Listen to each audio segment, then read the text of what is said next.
Voilà, je vais faire la liaison ici, enfin la molécule en structure de Lewis de dichlore.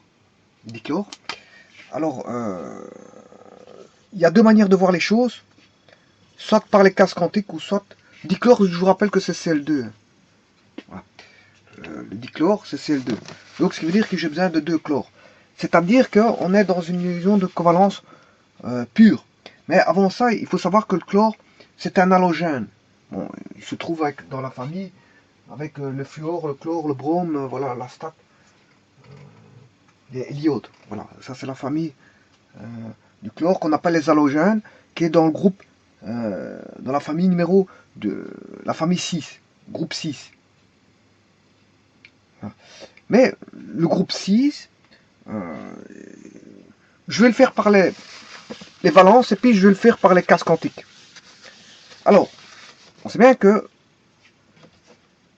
le groupe 1A, il est monovalent, valence 1. Groupe 2A, valence 2, je vais les mettre ici. Hein. Un électron célibataire. Hein, voilà. Valence 3, famille 3A. Ça, c'est la famille 1A, valence 1. Famille 2A, valence 2. Famille 3A, valence 3. Et valence et famille 4A, et valence 4. Voilà. Mais vous allez me dire, ouais, mais le chlore, il n'est pas là-dedans. Bien sûr qu'il n'est pas là-dedans. Parce que je vous dis que le chlore, il est dans le groupe 6. Alors, on va aller voir pour les autres familles, alors. Valence 5A. Groupe 5A, je m'excuse, je ne sais pas pourquoi je dis valence 5A. C'est le groupe 5A. On aura le groupe 6A. Je vais déjà mettre les groupes. Hein. Bon, le groupe 7A et le groupe 8A. Voilà. Alors, le groupe 8A, là apparaissent des doublets à partir du 4. Là, on a un doublet. Pour le groupe 5, là, on n'avait pas de doublet. Hein. Voilà. À partir du 4, quand tout est complété, ouais. Bon, donc, groupe 1A, valence 1, groupe 2A, valence 2, groupe 3A, valence 3, groupe 4A, valence 4. Groupe 5, à partir du 5, on a un doublet. 6, on a deux doublets. 7, on a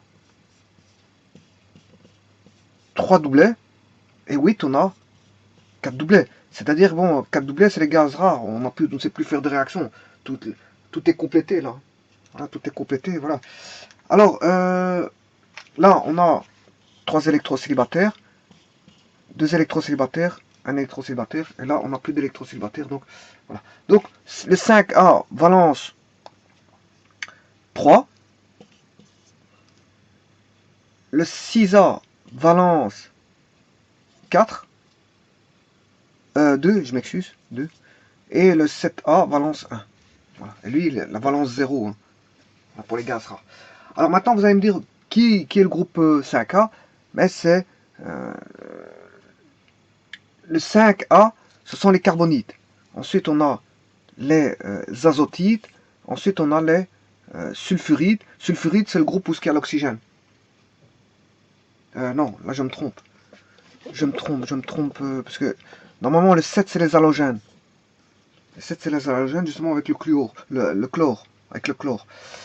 Donc, ce qui veut dire que là, on a les gaz rares en 8.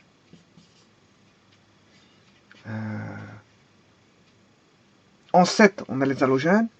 En 6, on a les sulfurides, là où se trouve l'oxygène.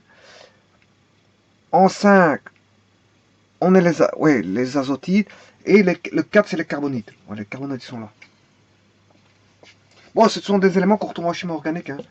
CNO, c'est les éléments de chimie organique. Voilà. Donc, voilà, 4, on retrouve en chimie organique. 5, on retrouve en chimie organique l'azote. Et 6, on retrouve l'oxygène et même le soufre. Donc, on a les carbonides, les azotides, les sulfurides. Bien sûr, ici, c'est les halogènes. Avec le, je vous ai dit, le fluor, le chlore, le brome et l'iode. Et puis c'est les gaz rares, hein. Argon, néon, krypton, xénon, voilà, qui ne réagissent pas, cela. Donc moi je suis dans les halogènes, c'est-à-dire qu'on a 3 doublets et un électron célibataire.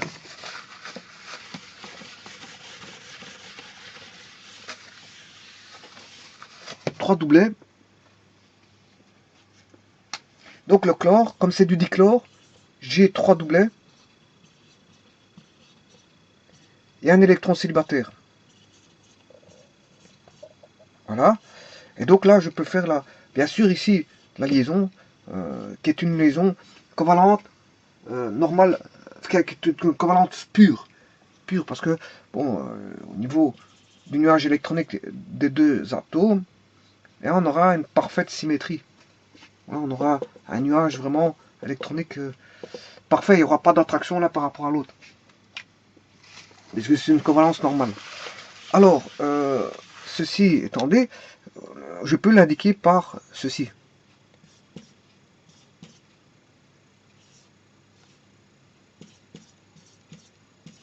Alors, je vais distinguer, celui-ci c'est pour dire qu'il vient de l'autre. Hein.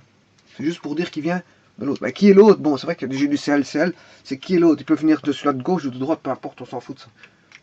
Parce que qui est l'autre? Ils sont les mêmes, on a deux chlores. Hein, voilà. Alors, maintenant, je vais le faire, donc l'étage d'oxydation du chlore, ici est à 0. Hein. Donc, soit je vais marquer le nombre d'oxydation du Cl, ou l'étage d'oxydation du Cl, c'est le nombre de charges, hein, bien sûr, mais il n'y a aucune attraction. Donc, voilà. Ou je peux indiquer l'étage d'oxydation du Cl, voilà, qui est égal à 0. Pour les deux, hein. Parce qu'il n'y a aucune attraction, parce que il n'y a pas un qui attire plus fortement l'autre, donc la charge est nulle. Voilà. Ça c'est bon, bah, ça c'est en vue avec, je veux dire, la structure de Lewis. Voilà, maintenant je vais le faire avec les cases quantiques. Hein. Alors pour ça, il faut que j'aille chercher les cases quantiques du chlore. Sur le tableau Mendeleev.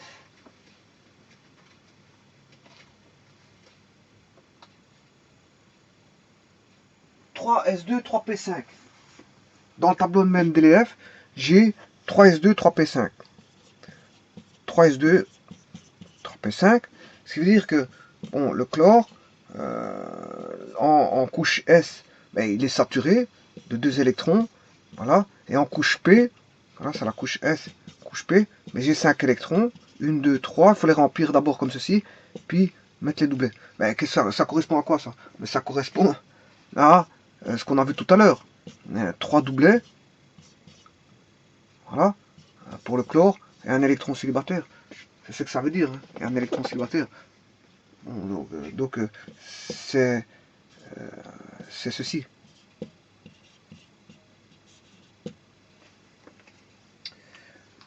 Bon, maintenant, je vais remettre un deuxième chlore.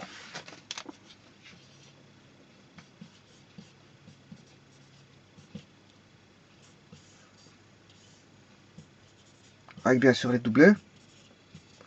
Bon, il n'y a pas besoin de faire remplir 1 et puis revenir en arrière pour remplir. Il n'y a pas besoin de faire ça parce que quand vous voyez 5, dans 3 cases, fatalement il y aura 2 doublets, un électron célibataire. Hein. Ça, c'est ce qu'on appelle des doublets non liants.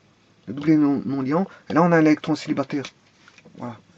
Bah, attention que maintenant, si je le lis comme ça, il est plus célibataire. Hein, parce qu'il est apparié. Ils sont appariés, ces deux électrons-là. Maintenant, on a fait un doublet. Et ils sont liés, ils sont à 2 maintenant. Hein. Donc on a un doublet qui est liant. On a un doublet liant. 2 électrons célibataires font un doublet liant. Ça parie. Ça parie pour faire justement la liaison. Pour faire justement le Cl. Cl. La liaison que vous voyez ici, c'est ça. Et maintenant, vous complétez. Hein, vous devez compléter. Maintenant, il suffit juste de compléter. Bon, pour compléter, ben, là, le Cl là, il comprend 3 doublets non liants. Et là, 3 doublets non liants. On a ceci. Donc on a ce qu'on avait tout à l'heure. C'est un peu la même chose. Donc vous pouvez fonctionner en termes de casse quantique ou en termes de voilà, voilà, de structure de Lewis.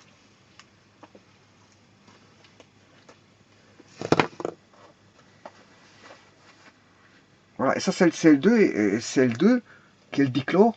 Mais là, bien sûr, comme tout à l'heure, ça n'a pas changé. On a un étage d'oxydation du chlore qui vaut pour chacun des chlores 0 puisqu'on a une liaison covalente pure. Je vous remercie.